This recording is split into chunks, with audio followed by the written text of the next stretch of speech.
പിന്നീട് യഹോവ കയീനെ വിളിച്ചു. കയീനെ, നിന്റെ അനുജനായ ഹാബീൽ എവിടെ? എനിക്കറിയില്ല, ഞാനെന്താ എൻ്റെ അനുജന്റെ കാവൽക്കാരനോ? നീ അവനെ എന്തു ചെയ്തു? നിന്റെ അനുജന്റെ രക്തത്തിന്റെ ശബ്ദം ഭൂമിയിൽ നിന്ന് എന്നോട് നിലവിളിക്കുന്നു. ഇപ്പോൾ നിന്റെ അനുജന്റെ രക്തം നിന്റെ കയ്യിൽ നിന്ന് ഏറ്റുകൊള്ളുവാൻ വായ തുറന്ന ദേശം നീ വിട്ട് ശാപഗ്രസ്തനായി പോകണം. നീ കൃഷി ചെയ്യുമ്പോൾ നിലം ഇനിമേൽ തന്റെ വീര്യം നിനക്ക് തരികയില്ല. നീ ഭൂമിയിൽ ഉലയുകയും അഭയം തേടുന്നവനും ആകും. അപ്പോൾ കയീൻ യഹോവയോട് പറഞ്ഞത്, ദൈവമേ, എൻ്റെ കുറ്റം പൊറുക്കാൻ കഴിയുന്നതിനും വലുതായിരിക്കുന്നു. ഇതാ, നീ എന്നെ ആട്ടിക്കളയുന്നു.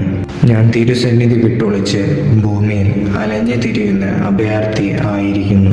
ആരെങ്കിലും എന്നെ കണ്ടാൽ അവർ എന്നെ കൊന്നുകളയും. അപ്പോൾ യഹോവ കയീനോട്, ആരെങ്കിലും കയീനെ കൊന്നാൽ അവൻ 7 ഇരട്ടിയായി പകരം കിട്ടും എന്നരുളി ചെയ്തു. കയീനെ കാണുന്നവർ ആരും അവനെ കൊല്ലാതിരിക്കേണ്ടതിന് യഹോവ അവനൊരു അടയാളം വച്ചു. അങ്ങനെ കയീൻ യഹോവയുടെ സന്നിധിയിൽ നിന്ന് പുറപ്പെട്ട് ഏദെന് കിഴക്ക് നോദ് എന്ന ദേശത്തേക്ക് സഞ്ചരിച്ചു.